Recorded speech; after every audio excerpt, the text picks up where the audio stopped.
Let me share this shit. Let me share this shit. Away.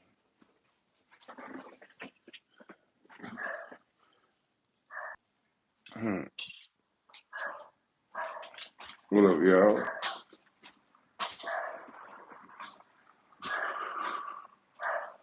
Come on in here.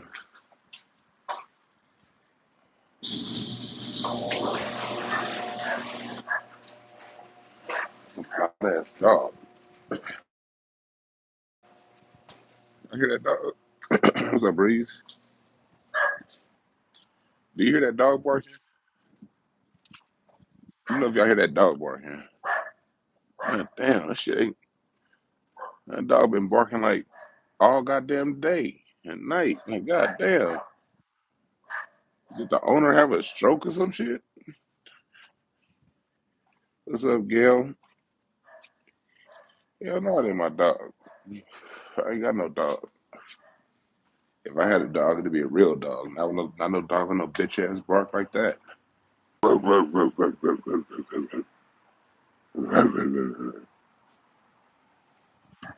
Mm.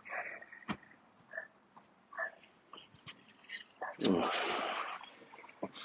Some of my steps. What y'all doing? Let's see. That's a good idea. Yellow Beezy kind of do a show about the anniversary of civil rights and the tie-in with affirmative action. That'd be a good one because civil rights and affirmative action is dead, dead, dead, and I'm all for it. Anyway, I, I got some things on my mind talking about this Billboard top 50 or whatever. I didn't look at the list. Let me tell you. Let me just say off top. I did not look at the list. Somebody I saw like just while I was scrolling. Somebody showed like the top 20, and I don't like. I saw Outkast as number one, which Outkast is my favorite group of all time. But even though Outkast is my personal favorite group of all time, and Billboard magazine put them number one, that still don't mean shit. Fuck Billboard magazine. Let me say it again. Fuck Billboard magazine.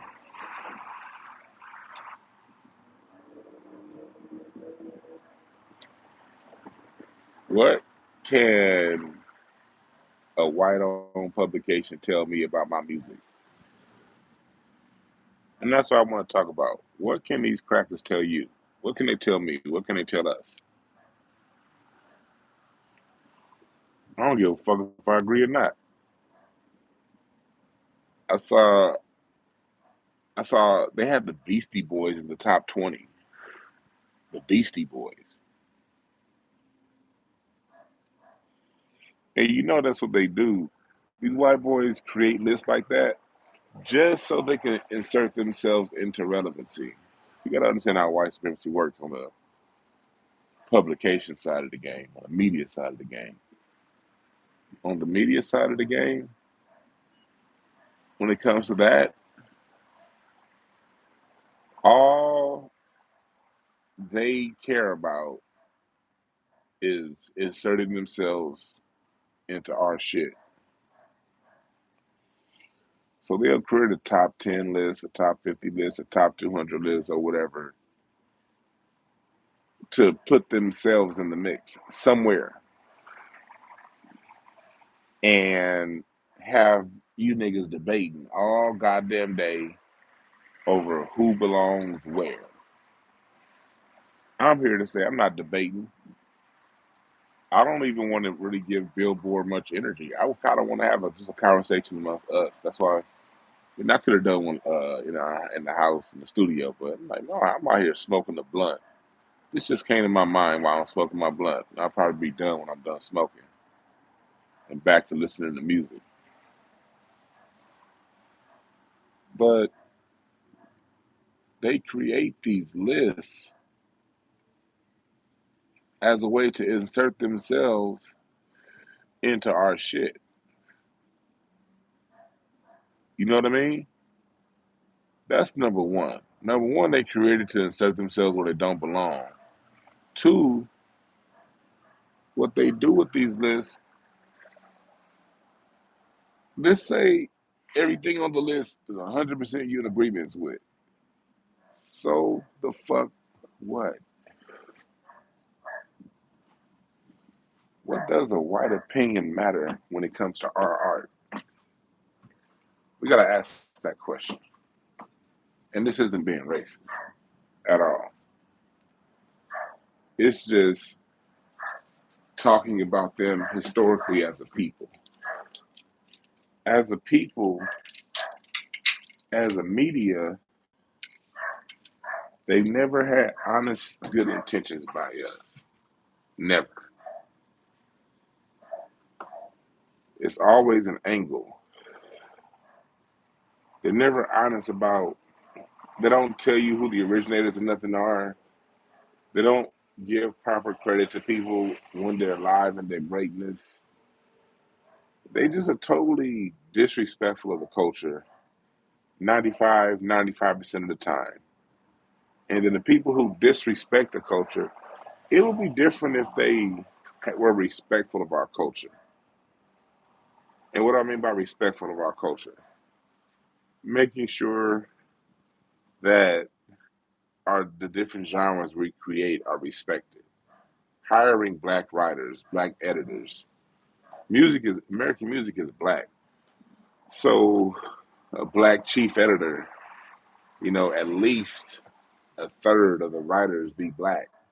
That would be respectful. But they don't respect us. And then want to turn around and write a list. And then the same people who don't respect us will have black people fighting each other and arguing each other over what a publication that doesn't respect us thinks. Let's think about that for a moment. With black people, we will fight and argue and be totally non-constructive over what a publication that doesn't respect us thinks. Let's think about that for a second. Let's think about that for a second. They don't respect us. Number three, the first 20 years hip hop was around, 20, 25 years, Billboard acted like the genre didn't exist. Look, I was around in the 80s and the early 90s. I remember Billboard wouldn't, rap was a joke to these mainstream publications in the 80s and the early 90s. It was a fringe music. Billboard didn't take rap music serious.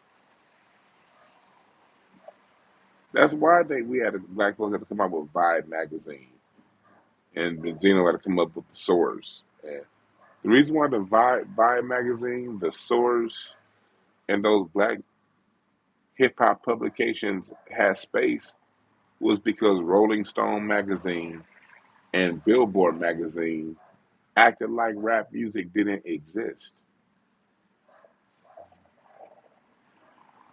So how can you rate groups when, again, I didn't see the whole list, so I don't know who's all on the list, but I'm sure 80% of the groups were around back during the time Billboard didn't even pay attention to rap music.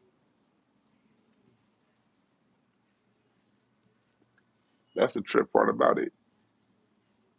They did not, they acted like rap music wasn't a thing. And now all of a sudden, you got a black man arguing against with another black man over what these motherfuckers think.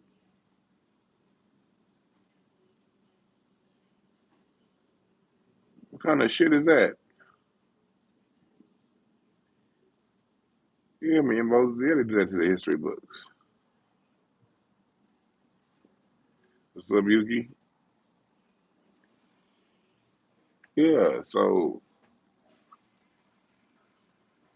They create these lists just to have us arguing, just to have us arguing. And again, like when I saw Outkast is my personal favorite group of all time. They definitely my favorite group, but I'm actually mad that Billboard put them up there. I don't want to agree with no white boys when it comes to rap. That's the thing when it comes to these lists and people do their top 50s and all that bullshit. When it comes to these lists, a lot of times people they gonna rate who they think other people don't want to. They don't want to. They don't want people to get mad at them. So people gonna most times, at least two or three people in people's top 5 lists be artists that you niggas don't even listen to. It be niggas, man. You know, you gotta throw Eminem in there. You nigga, you probably play Eminem. You ain't played Eminem, a whole Eminem album, all goddamn decade, top to bottom, and you'll say he's number 5 or whatever, or you'll say, man, the greatest group of all time is Wu-Tang Clan. Nigga, when was the last whole Wu-Tang? Whatever you say, people do that shit all the time. I don't like doing top 5 arguments and top 10 and top 50s and top. I don't like all that. But if I do rank people, I'm gonna rank people by the ones I listen to the most. Who do I listen to the most? Fuck album sales. Fuck what everybody else think. Me personally, when it comes to groups, I listen to Outkast the most. I listen to Dog Pound.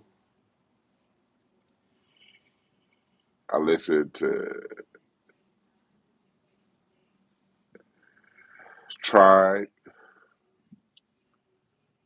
the Ghetto Boys, NWA. That's probably the groups that I listen to. Well, no, I'm not gonna put Ghetto Boys in the top 5 that I listen to the most. They're not. I don't listen to Ghetto Boys the most like that. I probably listen to um. I'm drawing a blank.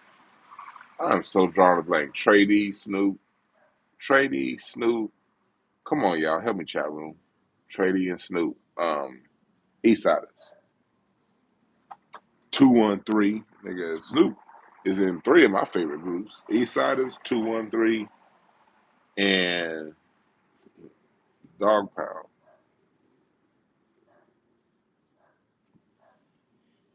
Shit, I was listening to 213 last week.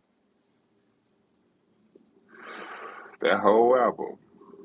Wait a minute, lonely girl. I'll be your daddy. Be what you want to be.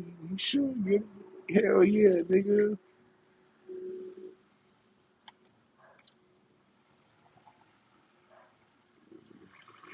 I don't listen to Migos. Migos never did anything for me, but a lot of people like Migos. So if you like them, cool.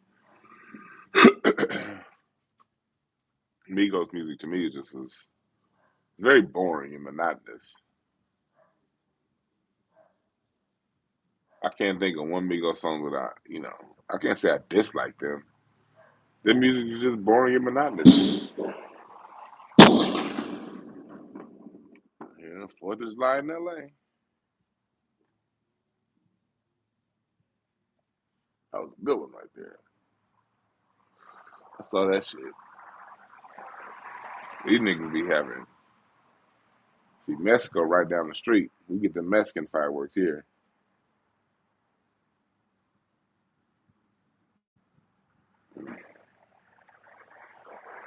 Ice Cube is my favorite rapper of all time. But I ain't really like West Side Connection. I like some West Side Connection.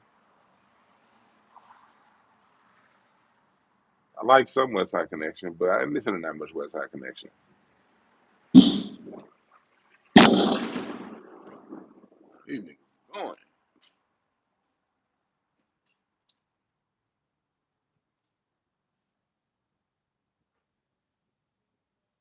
Make me pull my gun out. Shit. All this goddamn loud noise.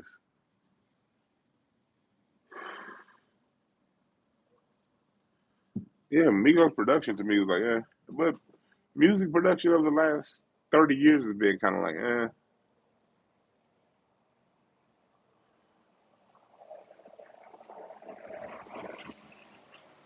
Music production over the last, to me, music production overall has not, the last 35 years, going back to the music production really started to take a downturn 1985, 86.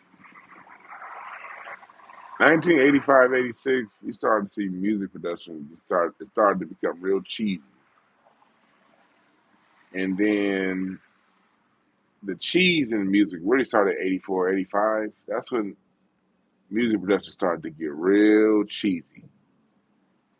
And there was a slow decline. 90s music production was, it was okay. The budgets they weren't there for music production in the 90s. See, 90s albums, people forget, rap, hip hop had to have good albums because R&B in the 90s, really, in most music of the 90s, even rap, it was hot song, two hot singles, and trash album. See, no, early 90s rap albums had to be good. Early 90s R&B albums started to really stink in the early 90s. And when you started to get to the early 90s R&B, you had a hot single, a remix of that single, maybe another hot single, and the rest of that album sucked. It's filler music. The 90s is when filler music started to become a big thing.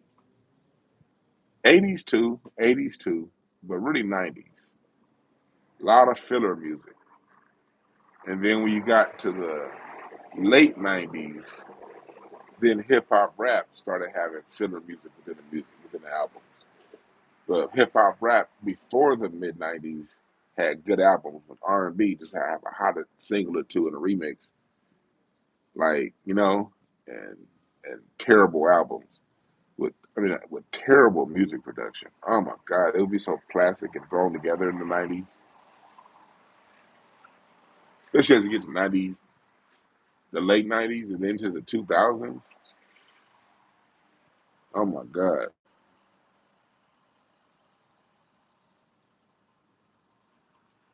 music production. Like I don't want to call Migos trash. It's too many people who like them.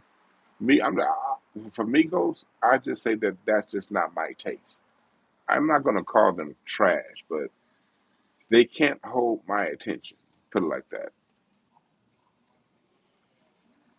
And they also benefited from Migos just like Beyonce and Jay Z. Really Beyonce. I kind of this is where I put Migos and Beyonce in the same category.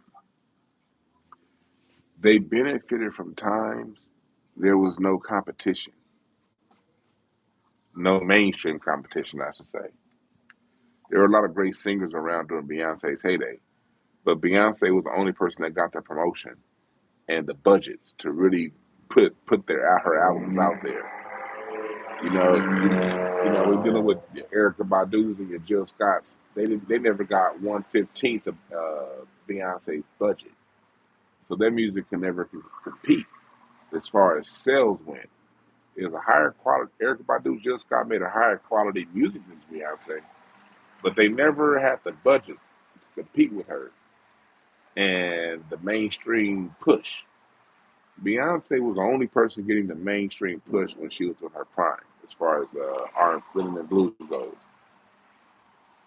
Migos was the only group during that time.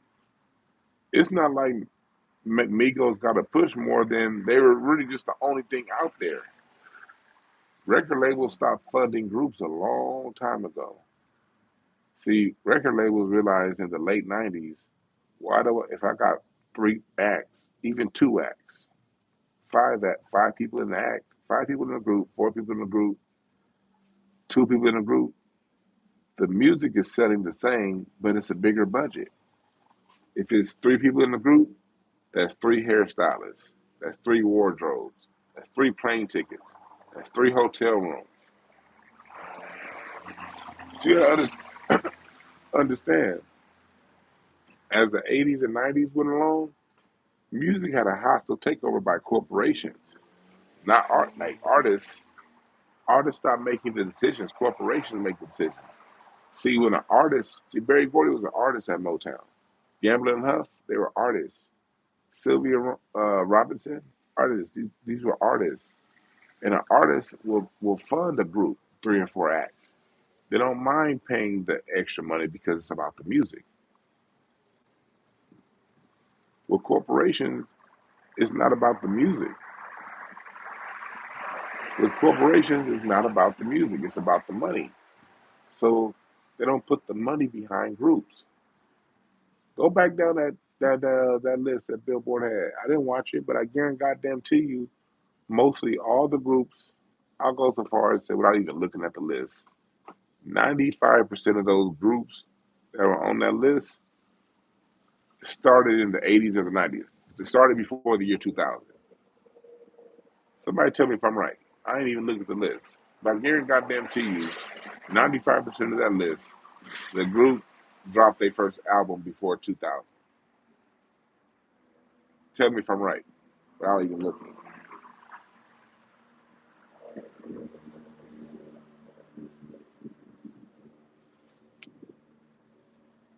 Tell me if I'm right.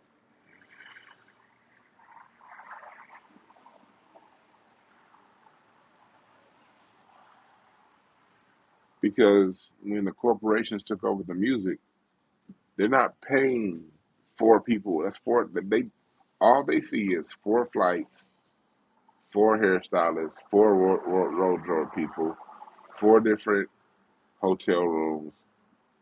You know, they see more security, 4 extra security guards, or 8 if it's 2 person, 2 per person. They see extra security guards, extra assistants. So they killed off the groups in the 90s. Music groups were killed off in the 90s, both on the R&B side and on the rap side. They were killed off.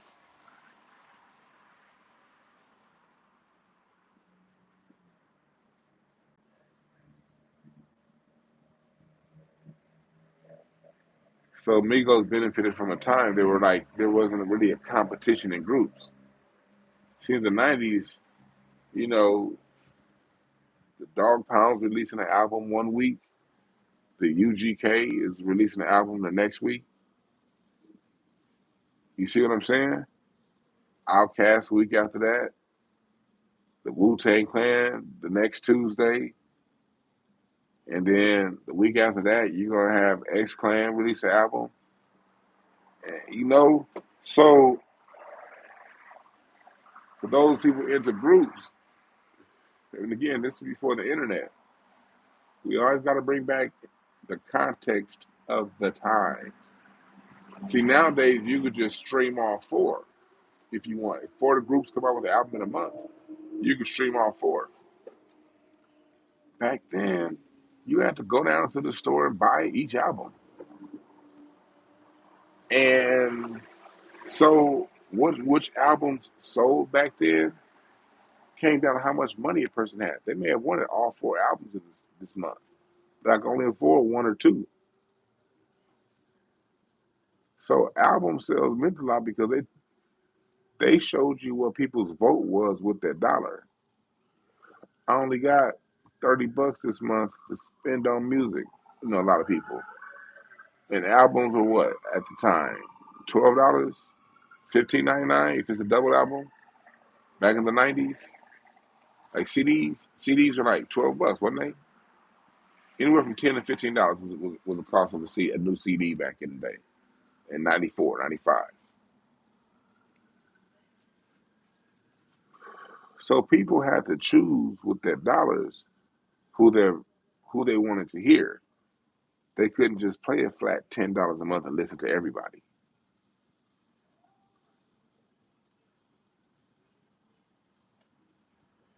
We always got to consider that when considering music in pre 2000.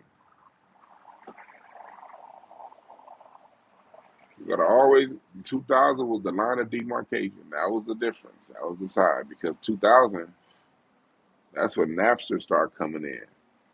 LimeWire. We started downloading everything. So you niggas miss, so you young niggas missed the Napster days. Nigga, Napster 2000, 2001. Nigga, Napster 99. Kazaa, LimeWire. Man, we was taking everything. When you look through my Apple Music library has over 30,000 songs in it.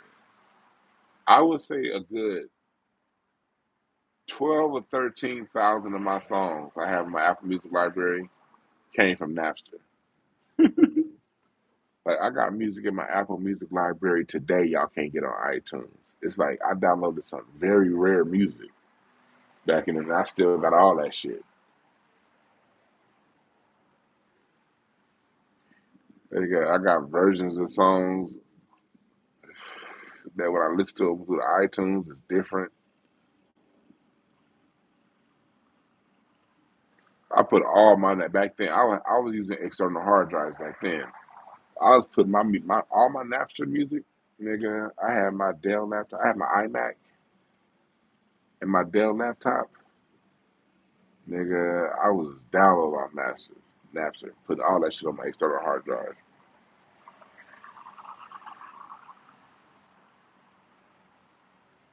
That nigga said Napster plus Winamp. Whoa, this nigga bringing back memories. This nigga said I forgot about the Winamp. Winamp, nigga. Got nigga been an old Winamp. Good one, Yellow BZ. What's up, Bismarck T?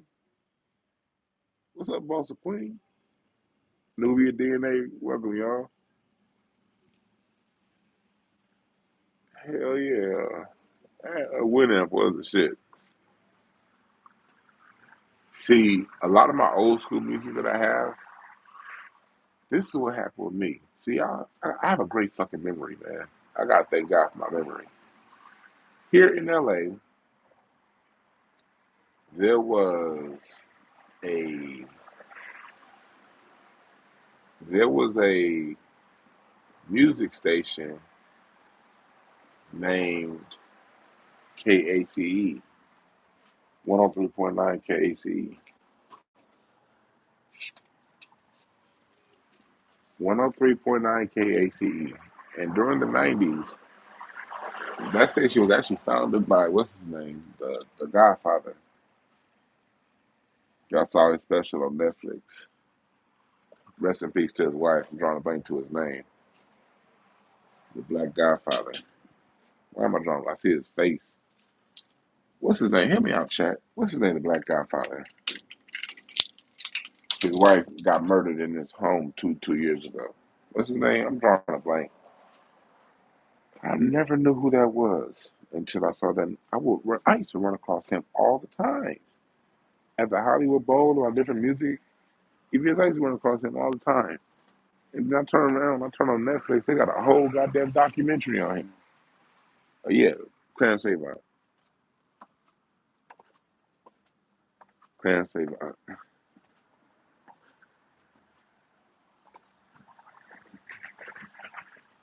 Clarence Avant. That was him.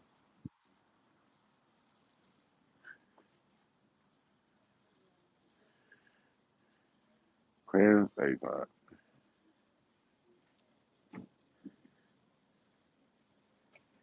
Yeah, so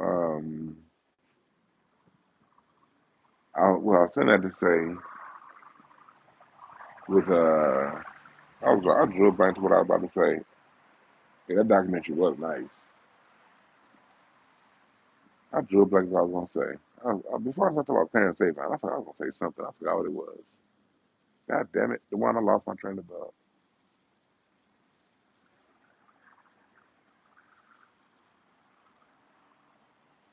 Lost my train of thought. Um, Clarence Avant. I was gonna say something. I was gonna say something before Clarence Avant. Fuck. Oh, the radio station, KACE. Thank you. 103.9 KACE. That was my station. And they played when that was in the 90s when I was teaching myself how to play the drums. And because like when I started playing the drums, I started playing it in '95, and my favorite station at the time was 92.3 The Beat, the hip hop station. Of course, naturally, that's my music. That's what I grew up on. But when I started playing the drums were like hella easy to me, and like I picked the drums up like right away. Right? Hold on.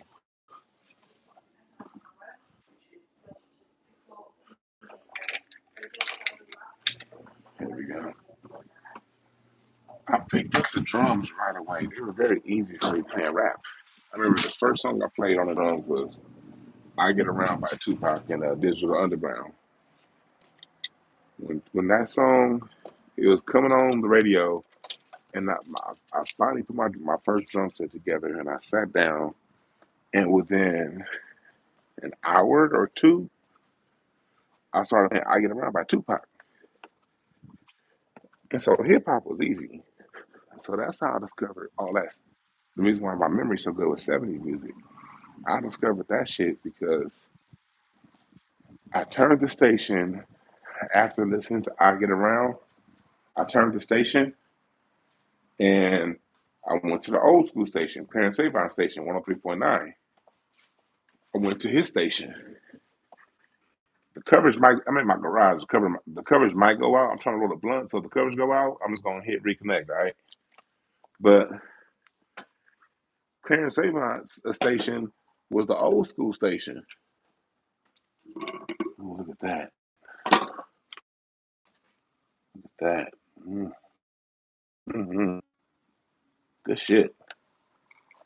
But so I turned to the old school station, and what was on was the Ohio Players. As soon as I turned to the old school station, the Players came on. I Want to Be Free. I Want to Be Free starts with that monster drum solo by Diamond from the Ohio Players. So I Want to Be Free came on, and it started playing that. So, and I had drums still here. I heard that. I want to be free. I just going and popping up to that shit. And that's how I fell in love with old school music. I fell in love with old school music just on my trying to learn how to play the drums. And I Want to Be Free came on, and I get that solo. So I take, a tape deck I recorded from the radio. So at KAC, the old school station, every time I had a good drum move, I Want to Be Free. I would try to learn that drum solo. And then that's how I learned about Earth and Fire, Parliament Funkadelic, Lakeside, Slade, the Ohio Players. I learned about all that listening to KACE. And that's how I found out about all that good stuff. And my sticks. But that's how I found out about all that stuff. And look at these. I've had these. I've had these since like 1990 studios. Anyway, um, so that's how I cool music. I got into it like that. I'm playing the drums at church. I'm playing the drums at school. Mullen. Gotta put some mullen in your weed. Teaching myself how to play the drums at this time in my life. And that's how I found the old school music. Like that. And then I started going to my dad's tapes. My dad always had a whole bunch of old school tapes. Ooh, look at that. And that's how I got a whole pharmacy in this bitch. I got so much goddamn weed. Man. And look at all these shrooms I got. Ooh. These. Ooh, look at those. This will fuck you up. You will talk to God with these. I might talk to God on the 4th of July. See some real fireworks in this bitch.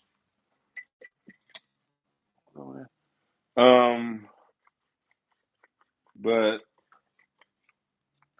yeah, I got a lot of. I think I got like 2 ounces. I think I still got like 2 ounces of weed over here. I got more. I just didn't show it all. Well, that's how I learned how to play the drums, and that's how I got into old school music. That's how I got into old school music. And so in 1990, KACE went out of business. The last show on disconnect. Let me get my lighter and get out of here. There we go. Let me get my lighter. Where's my lighter at? My lighter in my car. My lighter in my car. Hold on. Let me get my lighter in my car. Hold on one second. There we go. Yeah. Oh, y'all see my Dizzy? Look at Dizzy. Look at Dizzy. Look at Dizzy. Look at Dizzy. Look at Dizzy. Oh, that's a look at Dizzy. But so that's how I learned how to play the drums. And then so in '99, what's his name? I think I think I roll this blunt. I'm gonna sit this. I'm gonna sit my phone down, and roll this blunt. Hold on. I'm gonna come back over here. I'm all kind of high right now, but um, KC signed off the air. It was no more old school music, and it was just this bullshit that we listened to. That's from my generation. So by then, by the time '99 come, I'm graduating high school. I'm a senior in high school. That's how I graduated high school in '99, and I'm over here like addicted to the old school music because it's real production. Like I'm seeing this because I'm teaching myself how to play the drums. I'm playing drums in church at that time in my life. So I'm seeing what real music production is. I'm living at the time, I'm literally living music at that time in my life. And KACE was going out of business. And then there was this thing called Napster. This thing called Napster came around. And when Napster came around,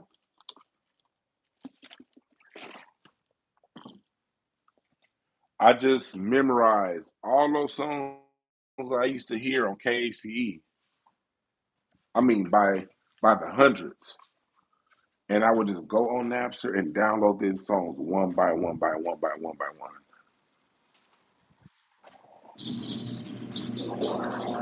That's what I do.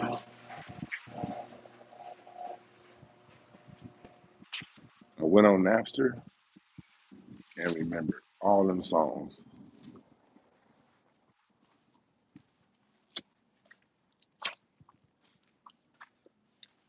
and downloaded all them hoes. And to this day, I have tens of thousands of songs from Napster.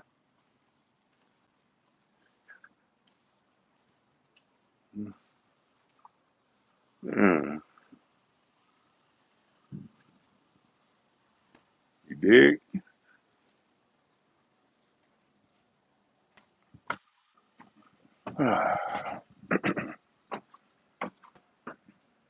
Yep.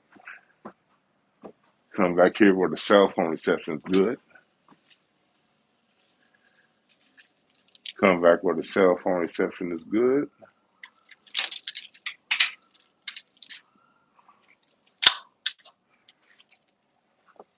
You dig?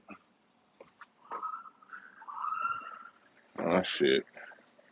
SpaceX.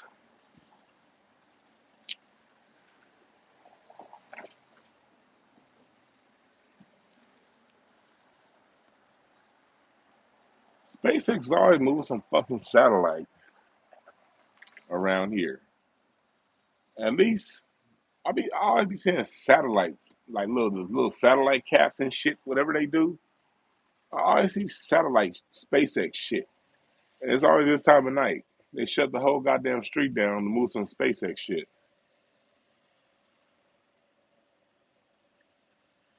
Hell yeah, I was on dial up back there at Bismarck T. I used to be on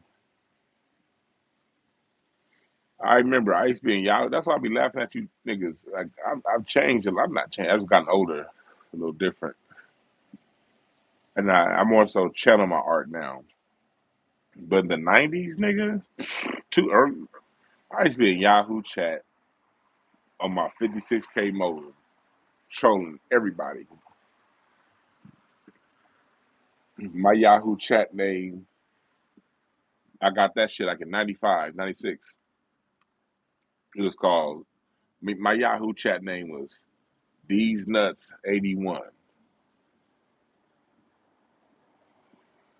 And I used to just go in there and just sit in African American teens Yahoo chat and talk about people all night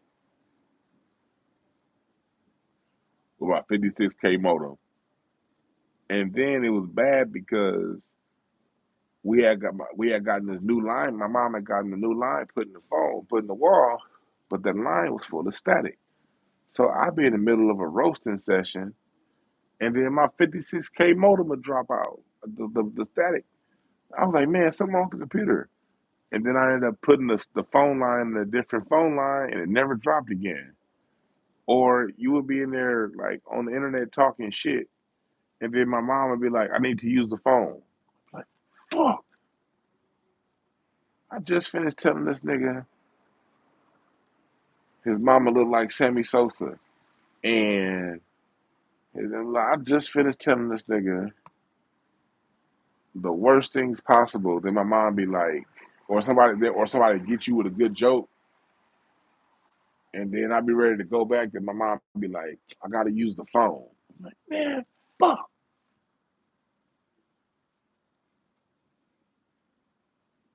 So you niggas don't know about that shit. What up, Brando?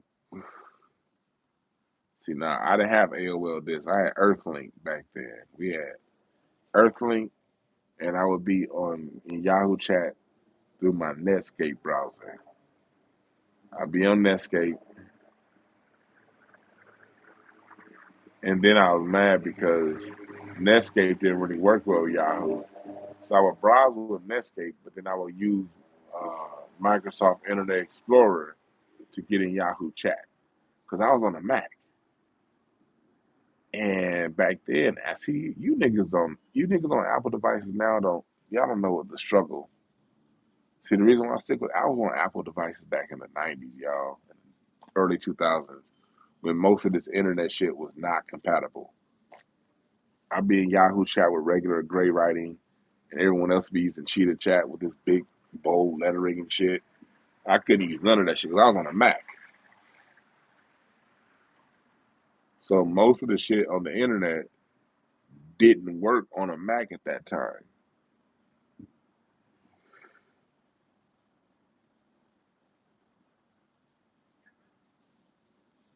We was on Earthlink, and nigga, I was on a Mac, so I couldn't do a lot of the shit you other niggas could do. I was on an iMac.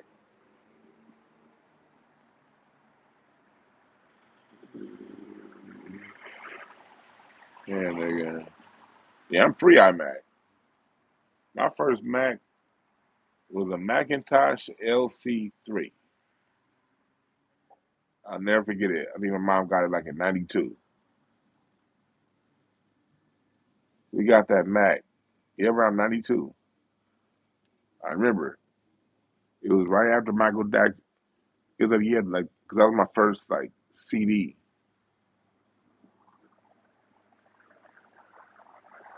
The Mac didn't have a CD player, but my mom, and we had gotten a radio player with a CD player. So that we had just gotten like Michael Jackson and Dangerous CD. That came out like in '91. Yeah, he said he was born in 91. Yeah. My first computer was like in 92.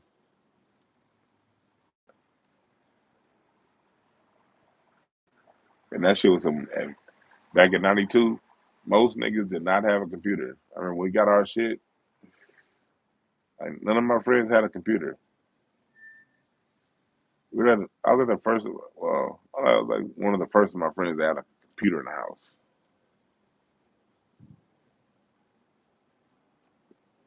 Niggas had typewriters because you had to report on a typewriter.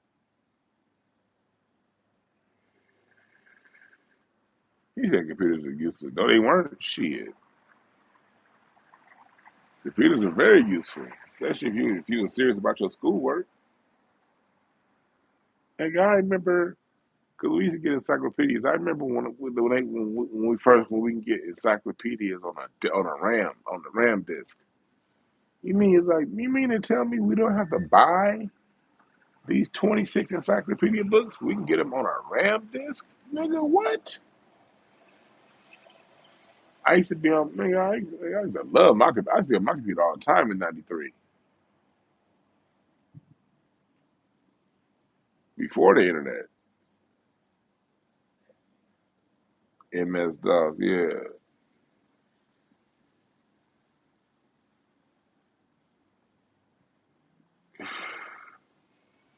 Hey, Miss Martin, you ain't never been shit. Said I remember befriending this white kid who had a CD burner.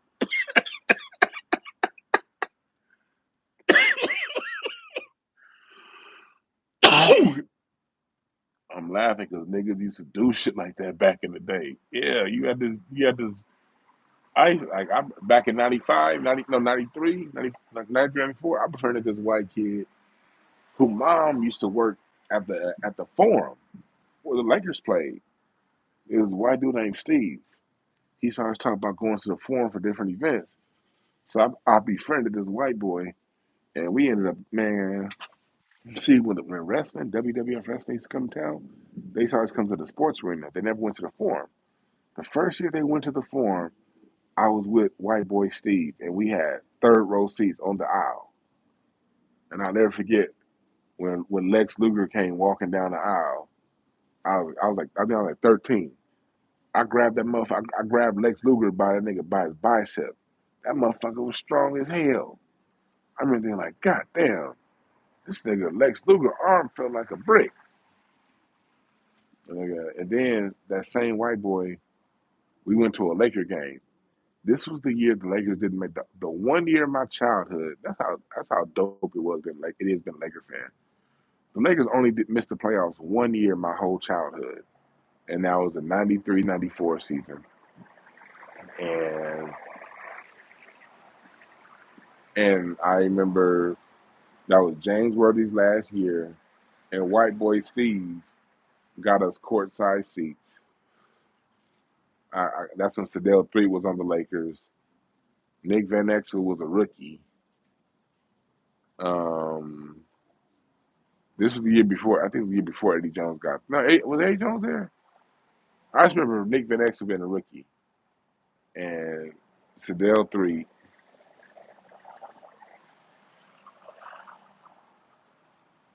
Nigga, I remember that. And the white boy, I got courtside seats, and we got to go to the Forum Club. So when I was 13, I got to go to the famous Forum Club, and that's where nigga, all them stories you hear are true. I was a kid in awe. We sitting in the Forum Club. Jack Nicholson sitting next to us. Arsenio Hall was in there, and this is when the year the Lakers didn't make the playoffs. And the game they played against the Warriors. That game was against the Warriors. I think it was Chris Mullin.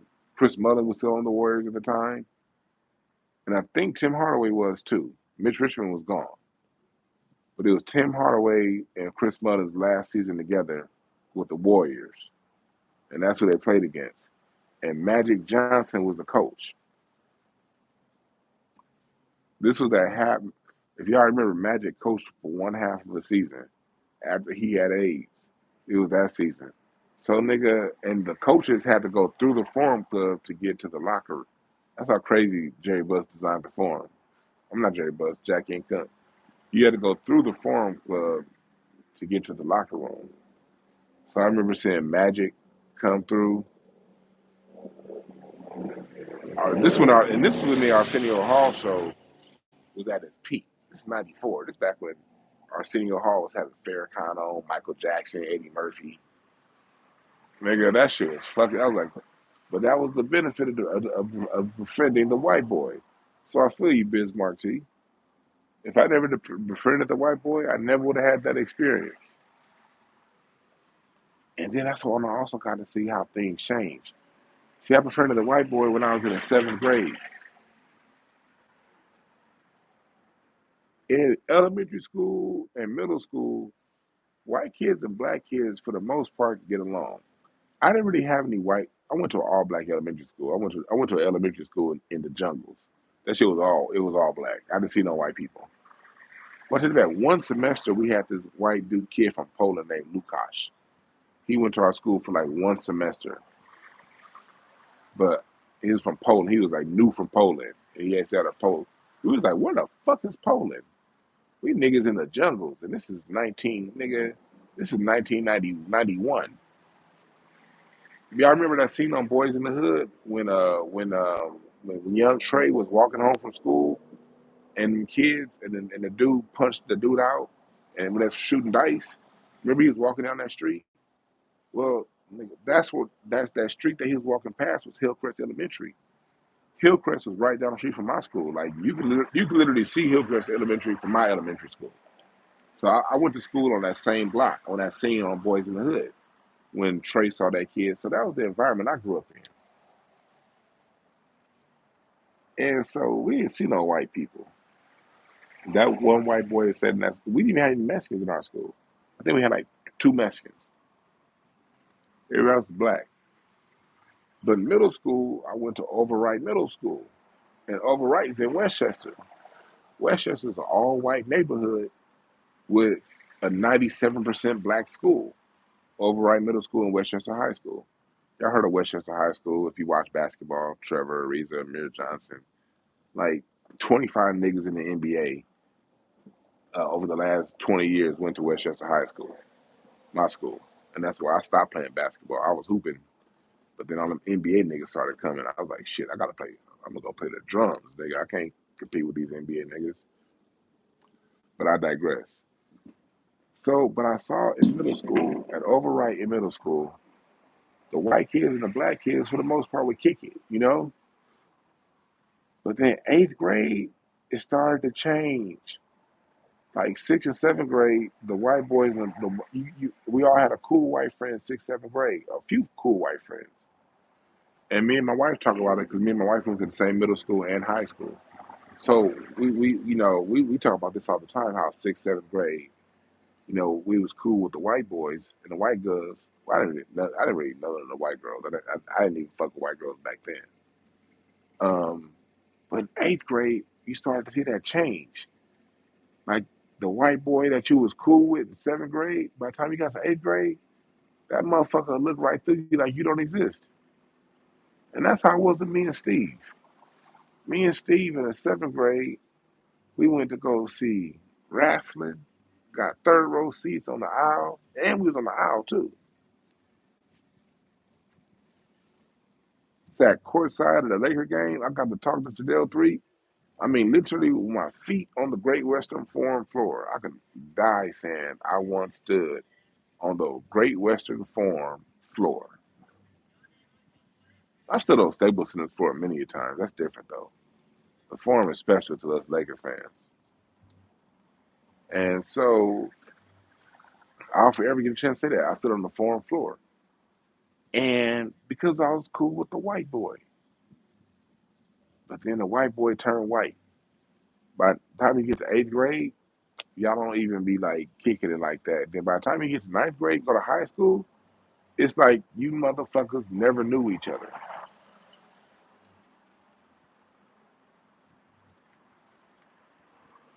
Yeah.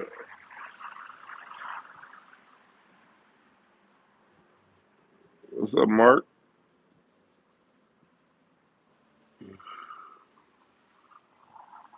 What's up, Dre? Yeah. So by seventh grade, like he was cool with the white boy.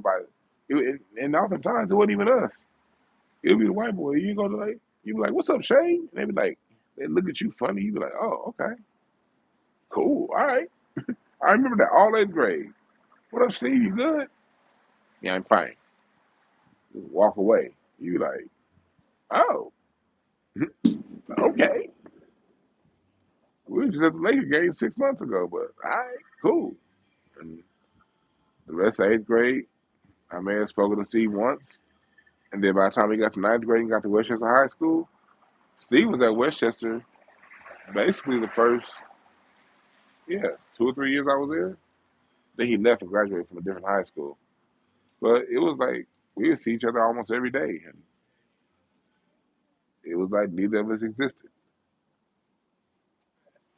which was fine by me. But it taught me a lesson in life about how white folks operate.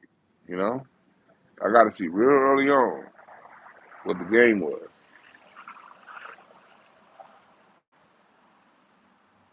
I got to see real early on. Now, you know, it is as children, we don't know what it is. Because as children, remember, when you're a child, you think everybody's gonna be your friend for life.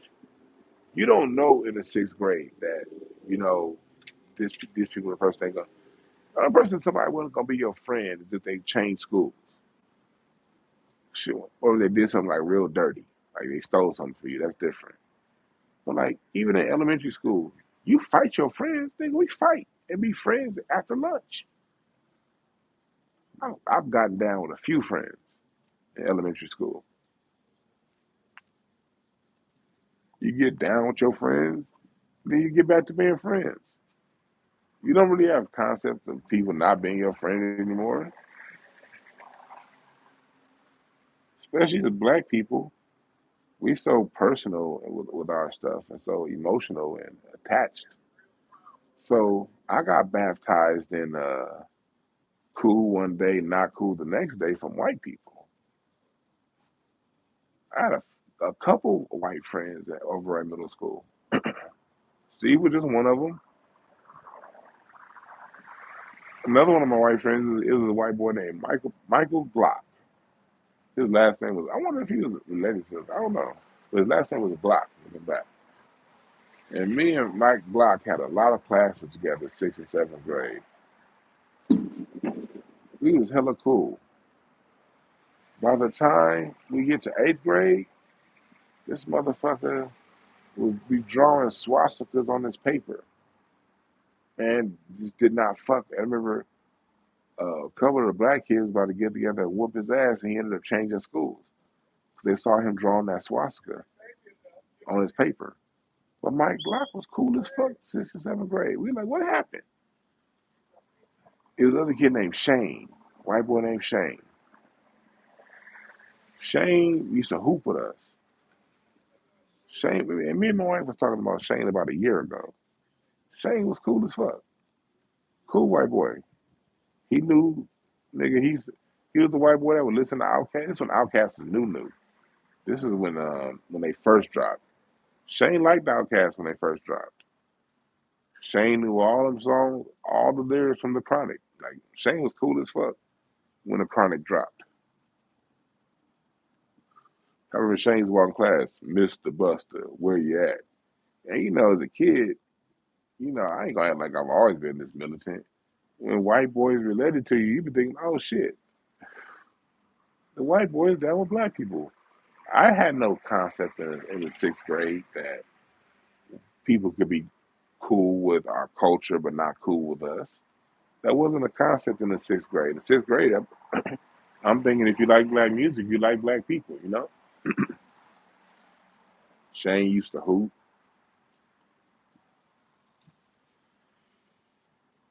but then the eighth grade hit. And then Shane would just look at all of the black kids like, and look right through us like, who the fuck is you? And so it didn't take us long to figure it out.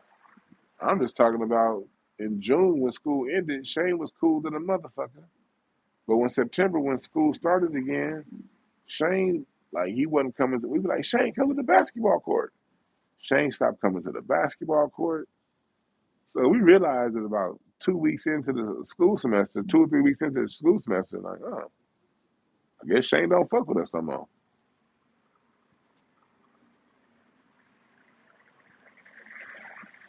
Yeah. What's up, sister? But that's some shit that you learn through experience. You experience it, and you don't know what's happening till way later. I didn't know what was happening until years and years and years and years later. In the meantime, you're just like, oh, okay. You think you come to a conclusion, but you don't really understand the context of the conclusion that you draw until you become an adult. You know?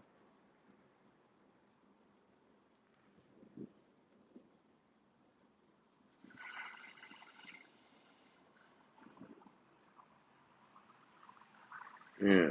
He said Shane is a shooting white boy now. You goddamn right, JRS. Shane that game. What's up, Chubby? Man, hey man, Chubby, we missed you this week. I wish you could have been at the museum show, Chubby. I had B. Wiley up there, man. B. Wiley murdered that motherfucker. Oh, and thank everybody that came out to the museum show last night. That shit was a dope. That shit was dope. The museum show was dope. Dope, dope, dope. Dope. Hella dope. We murdered that motherfucker.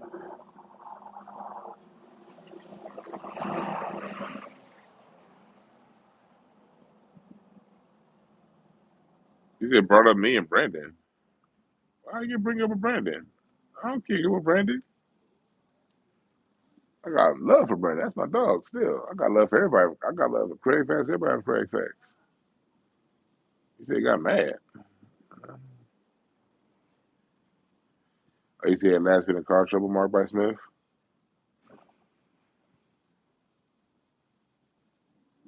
Yeah. He said he brought me and Brandon up, huh? I don't know what that is.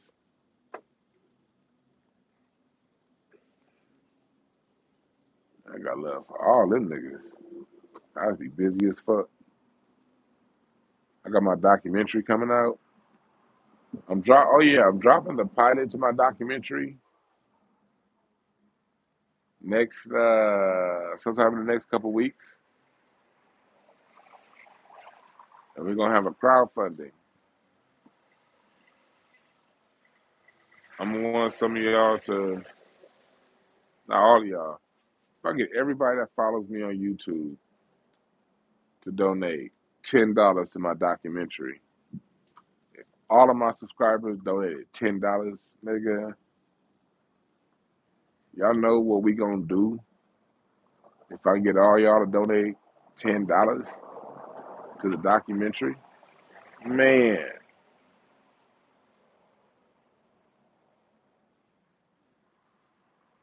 you know what we gonna do?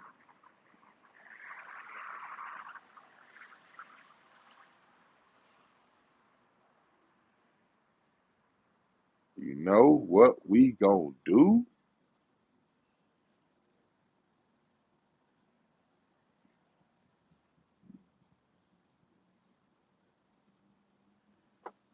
You dig what I'm saying? Every subscriber donate $10, motherfucker. You know what we gonna do?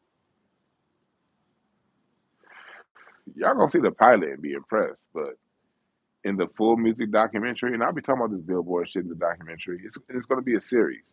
It's not gonna be just one episode. It's gonna be 6 episodes, 5 or 6.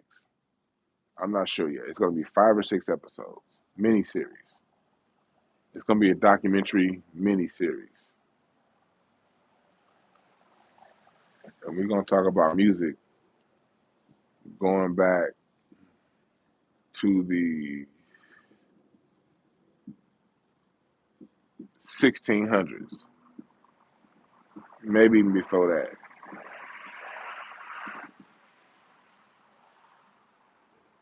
Appreciate the AW1. Yeah, but I'm raising the money because I got to. It's certain people I want in the documentary that don't live here in LA, and I got to fly people in. In the documentary, I don't have anyone. I don't have anyone written down. I'm still putting my list together. But in the documentary, I'm getting some big names in music and entertainment to be a part of this documentary. Okay. In the pilot, you only gonna see me talking. In the documentary itself, you gonna see some of your favorite names on there. All right. It's gonna be some names in the documentary. All right.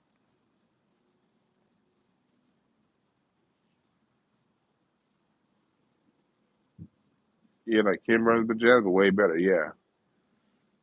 Yeah, this one here, because and I'm gonna have multiple seasons, yo. I need y'all crowdfunding to help with it to kick this first season off because I'm also this is going to be very scholarly. All right, I know a lot of the stuff off the top of my head, but I'm going to definitely have to pay people to verify some of my research. Like I got tons of books already. If I were in my office right now, I'll show you my office. I got tons of books. So it's going to be scholarly where you guys can reference. I'm going to tell you guys where you can go to find this shit. This documentary isn't going to be just, hey, listen to me and believe me. I'm going to know. I'm going to tell you where I got it from, you know? And another reason why I want to kick this documentary and these interviews off as soon as possible. There's some artists that are still alive that were around back recording music in the 50s and the 60s. I want to get them before they go. You know what I mean? I want to get these people recorded talking about music. I want to get them on tape. Some of the people, the elderly, and you know, and excuse me when I say that there are going to be some people that I interview that won't be on camera because some of the artists, some of the people who did music back in the day, you know, as they get older in life, they don't necessarily want to be on camera, but they are willing to talk. So I'm scrapping up as many interviews as I can from people who are still alive. Like my spirit and my soul told me to start on this documentary this year, 2023. I want to get I got there's some people who are still alive in their 80s and 90s. I got to get on tape. We got to pass this information down, y'all. Like, it's really important.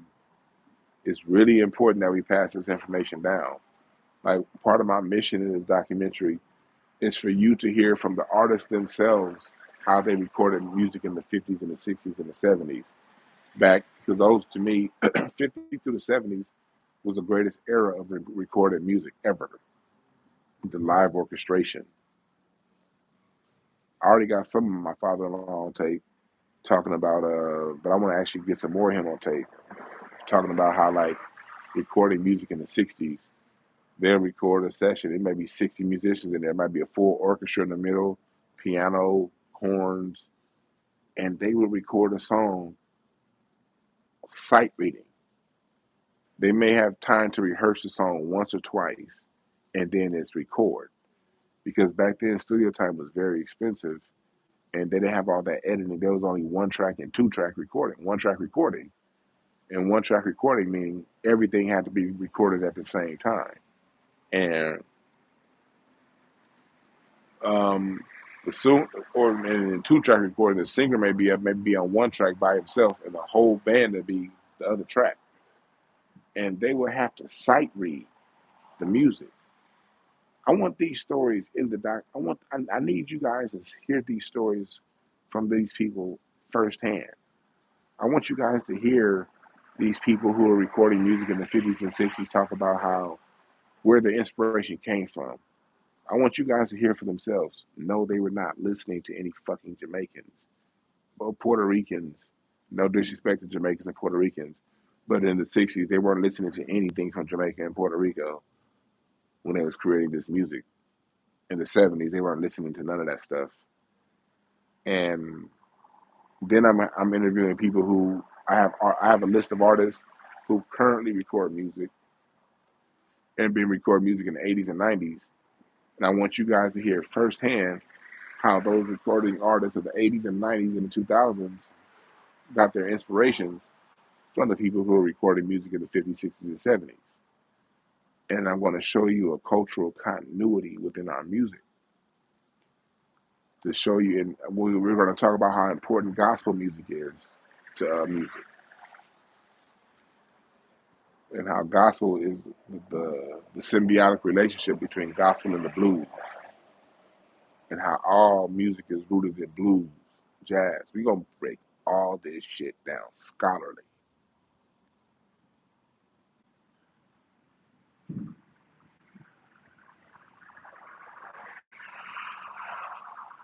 So,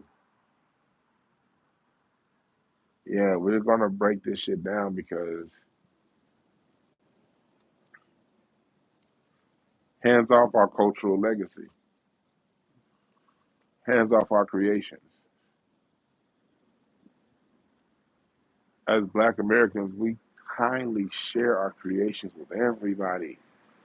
Why people like Busta Rhymes want to own it? That is so insulting. I'm losing respect for him as a man, honestly. Fat Joe, Busta Rhymes, let me just tell the truth. I'm just, I still got respect for Busta. I don't have no respect for Fat Joe's music. His music, take it or leave it. But I still have respect for Busta Rhymes as a performer. But as a man, I'm losing respect for him. I just am. Not partially because he's trying to steal our cultural legacy, but more so because he doesn't understand his own. That more so than anything. Because when you firmly and 10 toes down understand your own culture and truly understand where it comes from, no matter where you rank it, you're going to take pride in it. There's a lot of pride in Jamaican culture. It really is. There's a lot to be proud of. It's a lot to be for Jamaicans to be proud of. How they were under that British rule all that time and they were never, and they're still not broken people. You know, yes, you got your music inspiration from us, but look what you did with it. The Wailers, Lee Scratch Perry, Bob Marley, these are people who are going to have an everlasting impact on music. Busta Rhymes is going to have an everlasting. What you did with how you flipped our culture and into your own perspective is a beautiful thing for them. But with Busta, here's the thing with Busta, at least Lee Scratch Perry and Bob Marley, they flipped our music, our R&B into reggae, into a unique form of Jamaican music. Buster didn't make anything Jamaican in hip hop. Buster fell right in line with New York style rap hip hop. There was nothing Jamaican about those Tribe Called Quest songs that Buster would appear on, being a de facto member of Tribe. Name one Jamaican song that Buster, name any Jamaican influence that Buster put on Tribe Called Quest when he would do a song with them. Let's just use him as an example. Buster did a lot of music with Tribe. When he came in, and with Q-Tip. When Buster does a song with Q-Tip, does Buster add Jamaican flavoring to Q-Tip's music? Let's ask that question. This is being anthropological with it. Does Buster add a Jamaican twist to Q-Tip's music? Or does it sound like all of Q-Tip's music, just with Buster on it?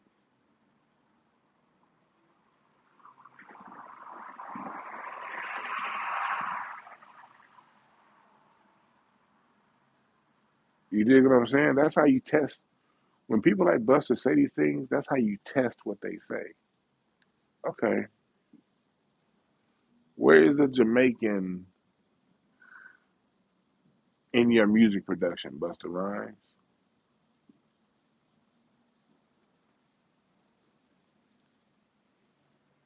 You have a unique voice, but every rapper has a unique voice, especially in the '90s. You couldn't bust out in the '90s and be sound like somebody else. You can now, but if you came out in the '90s, you had to sound like yourself. So, but you didn't sound Jamaican. You sounded New York. You even talked about how you had to blend in the '90s. So, what Jamaican did you bring? So that's why I just sort of lose respect for Buster as a man. This on some man shit. All that tough. I'm swole. I got a deep voice. I talk like this. That doesn't impress me. Yeah, whatever.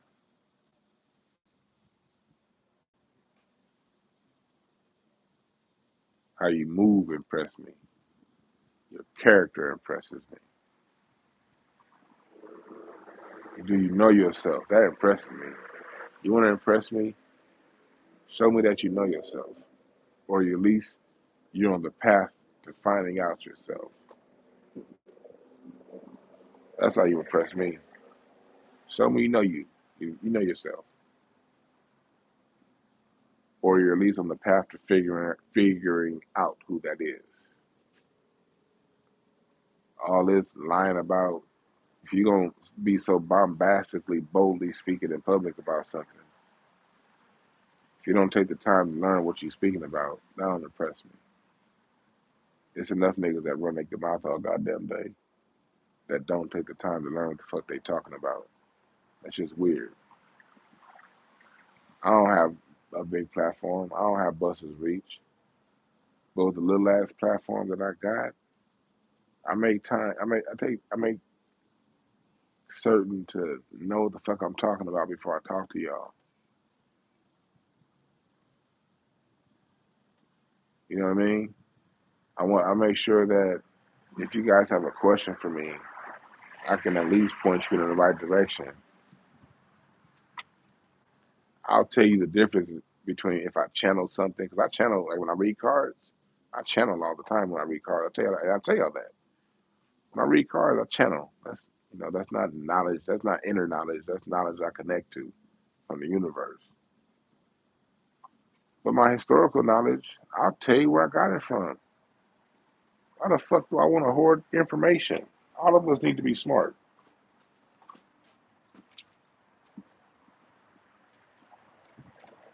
I don't hoard information. Freely give information.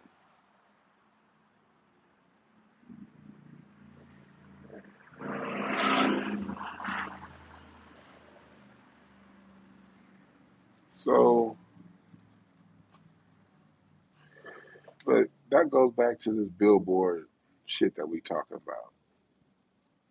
Fuck Billboard magazine. They acted like hip hop didn't exist. Its first half of hip hop existence, Billboard was treating it like it was a fad. So fuck what they think. Like we're not gonna argue. We ain't about to argue over what Billboard thinks. It's not about to happen. It's just not gonna happen. It's not gonna happen. It doesn't matter what they think. Two tears in the bucket. Fuck it. George Clinton. Two tears in the bucket. Fuck it. Don't matter what Billboard thinks.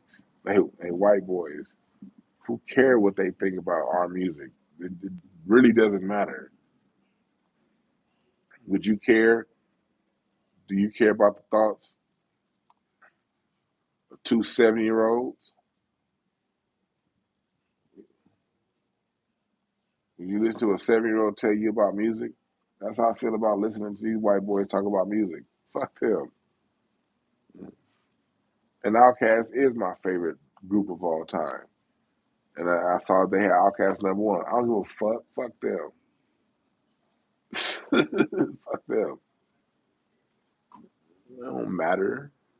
They just don't matter. Like they really don't matter. Like it's really nothing to argue about.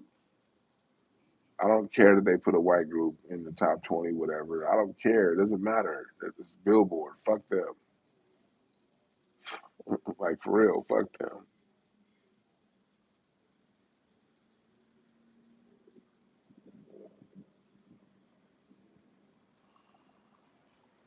Yeah, you got to ask the right questions. When you talk about like when people like Jamaicans, like when Busta talking about some Jamaican influence, being anthropological is just asking the right questions. Okay, always answer who, what, where, why, when. Those same questions that you need to answer get your essay. If you want an A on your essay in the fifth grade, you have to answer who, what, where, why, when, and how. You have to ask those questions all the time. Okay, when Bus say, okay, he's bringing his Jamaican influence. Okay, he answered the who, he said it himself. Okay, now the next question is, oh, he answered who? When Buster says he's bringing that Jamaican sauce to hip hop and Jamaicans, okay, that, and he said Cool Herc. Okay, that's who. They answer that. Who? The next question is, okay, now, what did you bring? And, okay, he'll say, yeah, Cool Herc brought all of the elements together. And then you ask your next question, okay, if he brought did those elements, he brought in the elements. Okay, the next question is, okay, did those elements exist before Cool Herc got there? And then the answer is going to be yes, the elements did exist. So the next question is, okay, what now did Cool Herc bring? If the elements already existed in music and other forms of music, what did Cool Herc bring together? Well, he brought in the sound system culture. Well, we have videos of sound systems being blasted at uh, block parties in Philadelphia in the 1960s. And so Cool Herc's party wasn't until 1973. And we see evidence, physical evidence, of major sound systems being brought in for block parties in the 60s. Then that means he's not the person that brought that in. That means that element is something that was already in existence before Herc got there. And maybe that means Herc was influenced by his environment, right? So by that second question, you've already refuted their argument. If you're in any scholarly level debate, you've won the debate. Okay? I'm talking about scholarly debate. If this was a scholarly debate, you've already won the debate. You don't even need to go any further. But if Buster talks about bringing that Jamaican element to hip hop, now you ask Buster, okay, what Jamaican element? Now you ask Buster, what Jamaican element did you bring to hip hop? Right there, he's done. Was it the way you dress? No, it wasn't that. Was it the way you talked? No, it wasn't that. You talked to New Yorker. Was it your cadence? Uh, on some songs. But what from Jamaica? What did you bring to your music that didn't already exist in hip hop? Answers people. What did Busta Rhymes innovate in hip hop? What was his innovation? What wrinkle did Busta Rhymes add into hip hop that didn't exist before he got there? Then ask what album, what piece of art, what album did Busta leave us that left an indelible mark on rap hip hop? Name Busta Rhymes' cornerstone album that was a benchmark album, like on the level of Ice Cube's Death Certificate, Nas, Illmatic. Even for you Jay-Z fans, Blueprint. I ain't a big Jay-Z fan. Kendrick, to Pimp a Butterfly, or any Kendrick album. Outkast, any Outkast album. What Busta Rhyme album has that kind of a mark?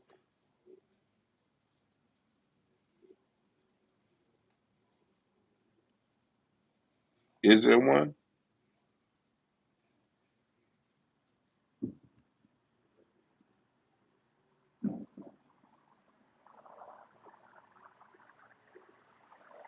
I'm trying to think.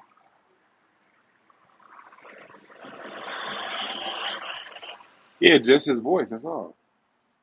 But everyone's gonna have a voice. So everybody has their own voice. So that's not an element of Jamaica. That's just your voice. No, he doesn't speak patois in his music particularly. Every now and again, a song here or there, he may say something, but blood clot, bumba clot, the typical Jamaican terms, you don't hear any, is there any Jamaican language in rap hip hop that he's using? Name what Jamaican word. Can you guys give me one word out of Jamaica that made it into the lexicon of rap hip hop, where it's a common word, phrase, outside of a song here or there? What Jamaican movies are quoted in rap hip hop songs? Are there any movies that rappers quote that were filmed, produced, and out of Jamaica? What Jamaican comedy specials are referenced in rap hip hop songs? Of rap hip hop, it's all about a lot of it's a lot of comparisons, similes. So it's a lot of name dropping from different stuff. Jay Z's the best at it. You know, Drake does it. Then they'll drop a line from a movie or a comedy special or another song. What Jamaican songs are regularly name dropped in rap hip hop?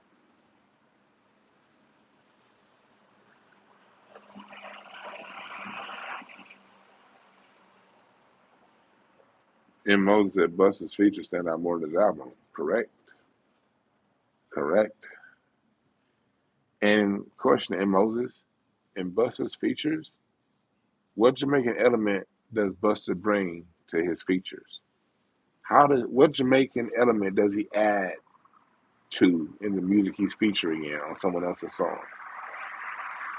Because if there's a Bob Marley feature on a song, it's gonna bring that Jamaica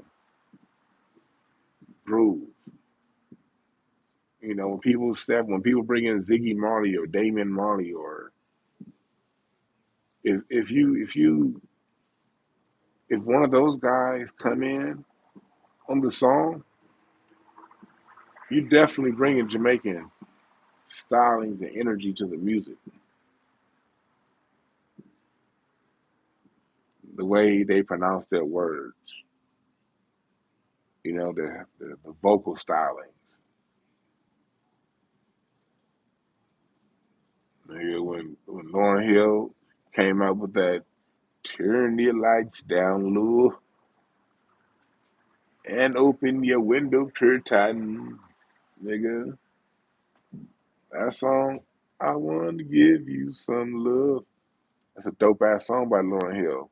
But that Bob Marley sample feature, "Turn your lights down low," you definitely feel the Jamaica in that. That's bringing the Jamaican influence to the music, nigga. And we appreciate it. See, I'm a music lover. I like Jamaican influence in music if it's done right, as long as it's not forced. If it's produced right, it can be beautiful. Music is all about collaboration. I'm down with collaboration with other cultures.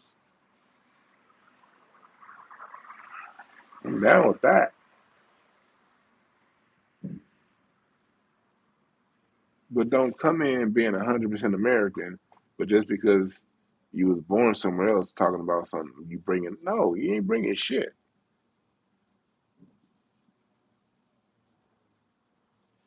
This nigga said the Jamaican dude from Belly.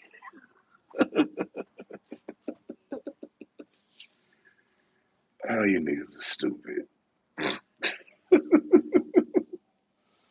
Yeah, ain't look, even in Jamaican movies, I ain't heard nobody, rap song quote a line from Mark for Death by Steven Seagal. Y'all remember Mark for Death? When Steven Seagal was hunting them Jamaicans down? Screwface? Screwface? We didn't know about no Screwface.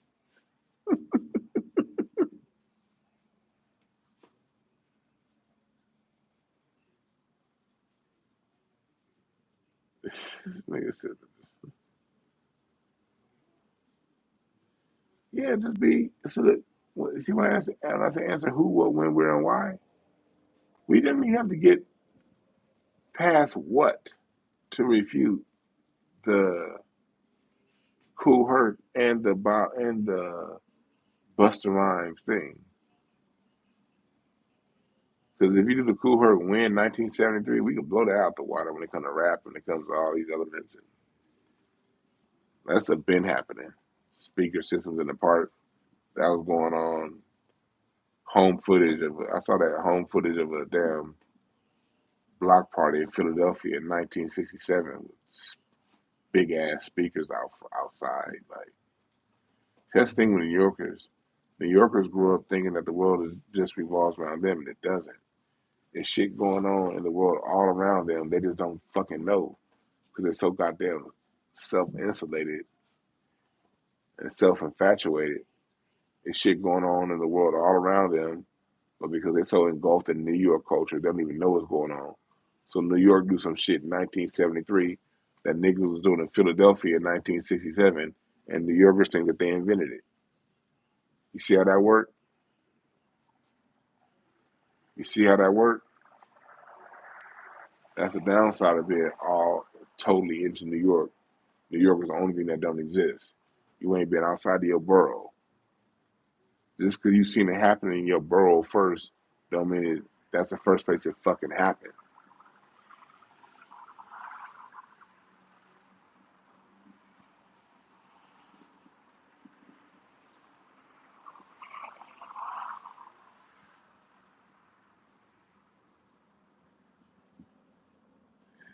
Yeah, man. Good one, Evan.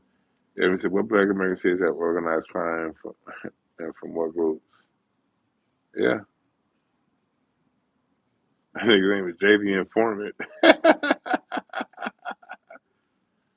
JD Informant, that sounds like somebody that you one of what does Star call his following?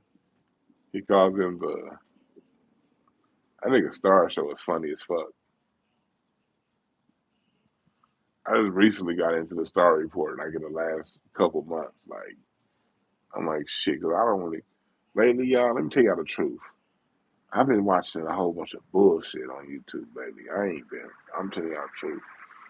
I ain't really been too much into the news. I ain't been too much into nothing heavy because I'm so focused and busy. Like I don't be having time for the heavy information right now.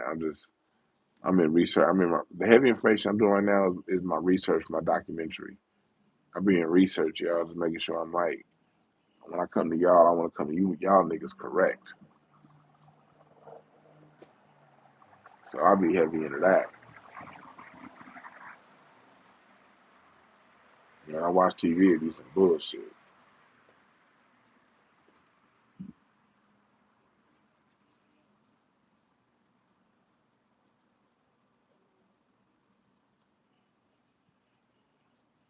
Yeah,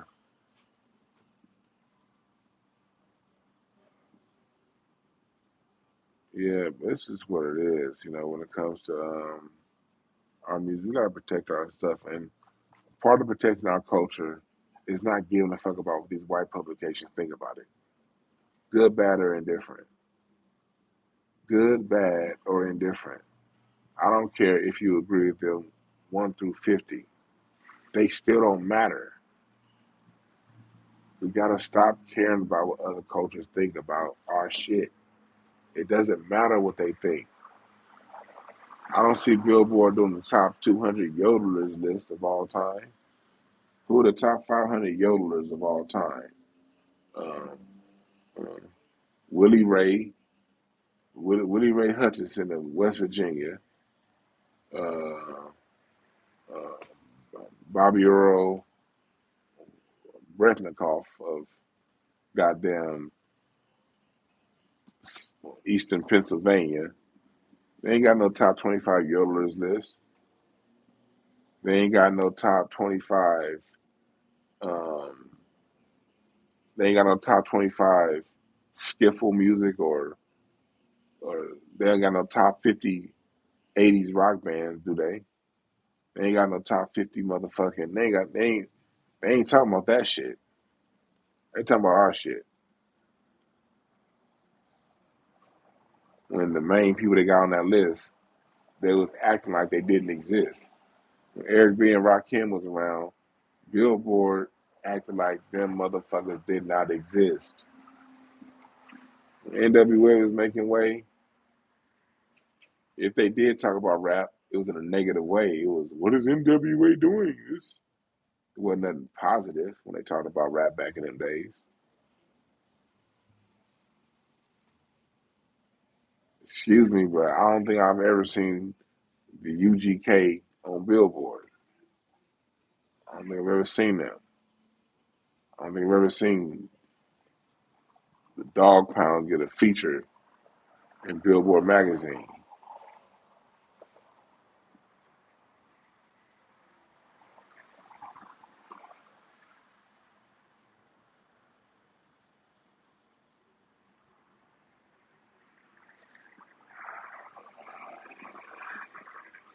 Oh yeah, Troll Babies.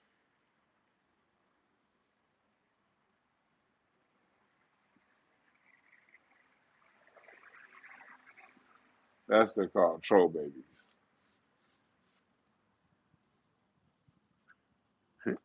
AW said voice to the response video. He did one of Corey. Yeah, voice to the response video to Corey a couple of days ago. I talked about it yesterday.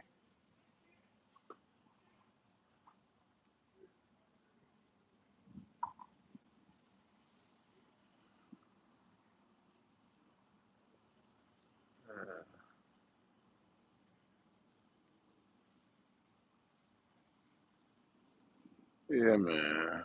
He's at River Dancers.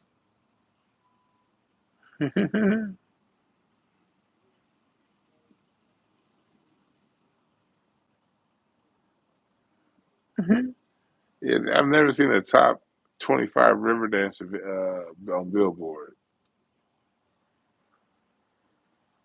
They don't have a top 25 um, banjo players list on Billboard. They ain't talking about shit that white people are into.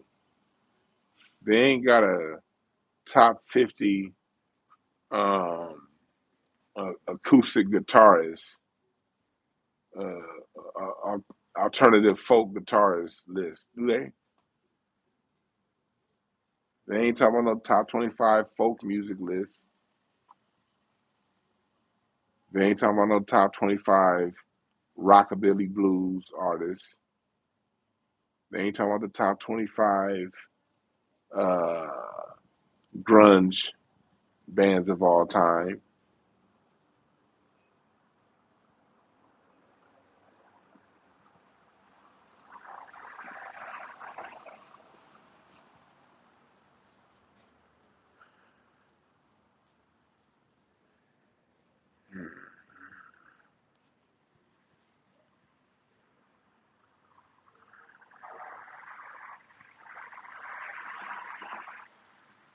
Yeah, man. Yeah, man. Yeah, man.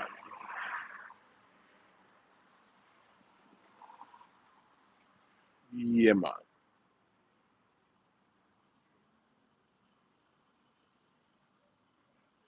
Yeah, I mean, I'm with you. I'm off these hip hop artists. Cuba's the only hip hop artist I really fuck with right now because he's doing some big shit, fighting the NBA. On here, he owns his own league and he's fighting against the NBA, and he's fighting for us politically. So outside of Ice Cube, I ain't fucking with none of these hip hop artists. These niggas is watching Fat Joe and Busta Rhymes try to like rename the culture right in front of us. They're now in BET to a lot of the other groups all up into the culture.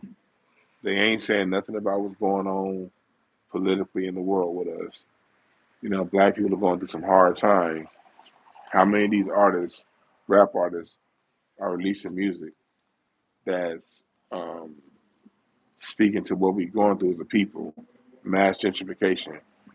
Where's the hip hop version of what's going on right now? Where is that? And I don't mean from an old artist like Nas. I mean from hip hop now, from the ones in the cats that are in their prime. Black America is in need of a What's Going On album. Black America is in need of a uh, fulfilling this first finale by Stevie Wonder. Black America is in need of that right now. Black America is in need of a hip hop Curtis Mayfield. Where are they? And and when it comes to the older artists who aren't in their prime anymore, where is your voice? Where are y'all? Where are the Paul Robersons of hip hop? We got Cube, but where are the Paul Robersons of hip hop? Where are the Aretha Franklins of hip hop? Where are the Stevie Wonders of hip hop? Where are the Ray Charleses of hip hop? Ray Charles got done wrong in Georgia and didn't tour his home state for 2 decades over principle. Stevie Wonder stopped touring Florida after Trayvon Martin. Hip hop artists is too fucking selfish. Selfish. So I'm off these niggas for real. I really am. Fake ass gangster niggas. I'm just done with them. I'll play their music when it comes on. Yes, I'll still play their music. But outside of that, in my opinion, hip hop is nothing to glorify at this point. Hip hop is just, it's not a genre of music to glorify right now. Then hip hop ain't standing for us at the time we need them.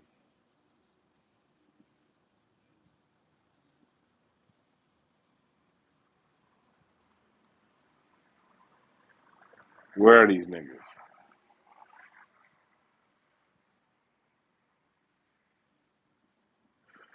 Tomorrow, I'm gonna do my reading for the United States. Go back and check out. I posted it. Those of you in my readings, check out the video. I reposted it yesterday. I mean earlier today. My predictions I made last year on the United States birthday 7-4 to 7-4. I want y'all to listen to that, and then tomorrow we're gonna go through it, and I'm gonna make some predictions for this next year coming up with the United States. I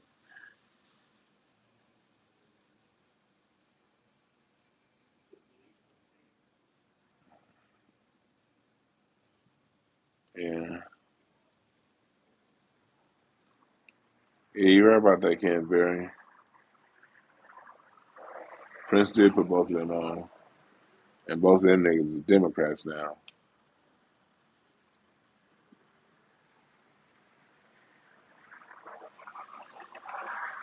Yeah, do AW1. Just email me.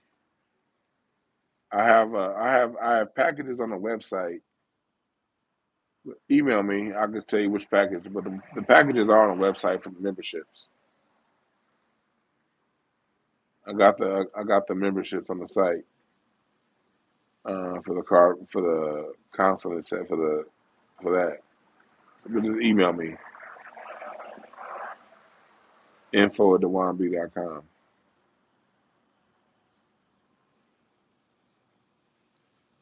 But I've been on here for goddamn hour and a half. I did not plan on being on here this long. Damn near 2 hours.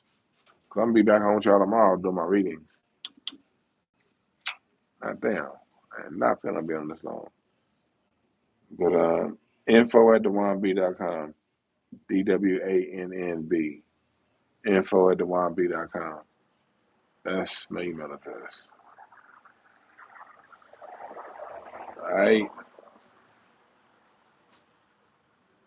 And remember, there are no perfect messengers, only perfect messages. Don't be worried about what these motherfuckers think, alright? I'm out.